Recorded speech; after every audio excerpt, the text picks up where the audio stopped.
अस्सलाम दोस्तों, क्या हाल है? सबके खैरियत से हैं। आज मेरे पास एक केस है, यूके के रिफ्यूज़ल का केस है, ठीक है। और मैं गाइड आपको इसलिए कर रहा हूँ कि बहुत सारे लोगों के ये केसेस आते हैं। वीज़ा अप्लाई किया, एक खातून ने, एक मोहतरमा ने वीज़ा अप्लाई किया और वीज़ा रिजेक्ट हो गया, फ़ौरन ही वीज़ा रिजेक्ट हो गया। और उस पर ये केस था मेरे पास कि क्या इसे प्री एक्शन प्रोटोकॉल किया जाए या नहीं। मैंने केस देखते साथ ही मना कर दिया, प्री एक्शन प्रोटोकॉल नहीं होगा। क्यों नहीं होगा, मैं रीज़न बता रहा हूँ। अब जो खातून है जिन्होंने अप्लाई करना है यूके के लिए, उन्होंने अप्लाई किया कि मैं यूके जाना चाहती हूँ। केस खाली बता रहा हूँ, कोई नाम शाम नहीं बता रहा, केस बता रहा हूँ, ताकि बहुत सारे लोग जो ये गलतियाँ करते हैं गलतियाँ ना करें। आप जब ये गलतियाँ करते हैं, एक तो अपना जो है ना कम से कम लाख डेढ़ का नुकसान भी करवाते हैं, प्लस अपनी जो है वो कागज़ भी ख़राब करते हैं। दोबारा अप्लाई करने के लिए भी आप काबिल नहीं रहते। ठीक हो गया, क्योंकि एक दफ़ा रिजेक्शन लग जाए, वो रिजेक्शन आपके साथ चलती है। तो आप पहली दफ़ा ये अप्लाई करें, सही से अप्लाई करें ताकि रिजेक्शन ना। केस ये कि खातून है, वो यहाँ पे मैरिड है, उनके भाई वगैरह यूके में सेटल्ड हैं, और प्लस जो है उनके वहाँ पे कोई ना कोई स्पॉन्सर है। स्पॉन्सर ने लेटर दे दिया कि जी मैं यहाँ पे बड़ा ज़बरदस्त मैं जो हूँ, क्या कहते हैं, वेल सेटल्ड हूँ, मैं इनको स्पॉन्सर कर रहा हूँ कि ये मेरे पास आज, और अप्लाई कर रहे हैं यूके विज़िट वीज़ा। अब इस चीज़ को आप देखें।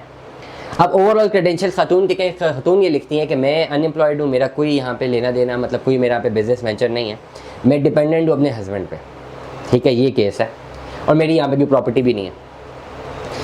और हस्बैंड का केस पे डिपेंडेंट, तो हस्बैंड का FBR NTN दे दी और साथ बैंक स्टेटमेंट्स दे दी। जब ये बैंक स्टेटमेंट्स दे दी और NTN दे दिया हमेशा, क्योंकि जब आपने फाइलर होते हैं, आप लोगों ने अपनी बैंक स्टेटमेंट के साथ अपना NTN मैच नहीं किया होता, यहीं पर वीज़ा रिजेक्ट कर देते हैं आप लोग। तो या तो NTN और फाइलर सब देना अपनी बैंक स्टेटमेंट जब मैच कर रही हो, नंबर 1। जब मैच नहीं करी तो बिल्कुल ही ना दें, खाली बैंक स्टेटमेंट दे दें। और बैंक स्टेटमेंट भी अब जो 2-3 देती है, वहाँ पे भी मसला हो जाता है। आपको एक बैंक स्टेटमेंट देनी है, वो पर्सनल अकाउंट की देनी है, बिजनेस अकाउंट की देनी भी नहीं। लोग बिजनेस अकाउंट की बैंक स्टेटमेंट देते हैं कि जो करोड़ों का बिजनेस है, समझो यहाँ से वीज़ा मिल जाएगा, रिजेक्ट हो जाता है। अब ये गलती, एक गलती तो ये होगी, यहीं पे वीज़ा रिजेक्ट हो गया। अब दूसरी गलती क्या है कि ये अप्लाई तो कर दिया कि मैं डिपेंडेंट हूँ और मैं अपने हस्बैंड पे डिपेंडेंट हूँ, मेरा यहाँ पे कोई नौकरी नहीं है, कोई मेरा यहाँ पे कारोबार नहीं है, पैसे नहीं है, कुछ भी नहीं है, ना प्रॉपर्टी, और मेरे भाई वहाँ पे रहते हैं, मुझे वहाँ पे कोई स्पॉन्सर कर रहा है, और मैं अप्लाई यूके विजिट वीज़ा कर रही हूँ। ये एक परफेक्ट रेसिपी आपने दे दी उस बंदे को, ये सोचने के लिए कि वो फ़ौरन से पहले एप्लीकेशन को समझे, देखे और सोचे और कहे कि ये परफेक्ट रेसिपी है, इन्होंने जाके वापस नहीं आना। Simple, visa reject. अब आप कहेंगे क्यों? आप विजिट वीज़ा अप्लाई कर रहे हो और आप कह रहे हैं मेरी सारी इमीडिएट फैमिली वहाँ पे रहती है। आप उसको कैसे समझा रहे हैं कि भाई मैं वापस आऊँगा? विजिट वीज़ा का मतलब है मैं ट्रैवलिंग के लिए जा रहा हूँ या मैं किसी से मिलने जा रहा हूँ, मैंने वापस आना।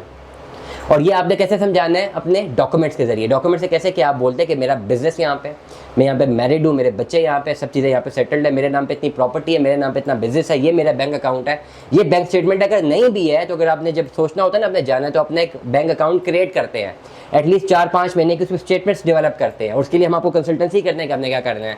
फिर आपके नाम पे कुछ प्रॉपर्टीज़, कुछ टाइज, कुछ बिजनेसेस होने चाहिए, ताकि वो बंदे को आप समझा सकें, वीज़ा अफसर को, कि मैं यहाँ पे हूँ, मैं वेल सेटल्ड हूँ, मेरी फैमिली, बच्चे, सब कुछ यहाँ पे, ये MRC है, ये FRC है, मेरे बच्चे स्कूल जाते हैं, ये मेरी प्रॉपर्टी है, मैं यहाँ पे वेल सेटल्ड हूँ।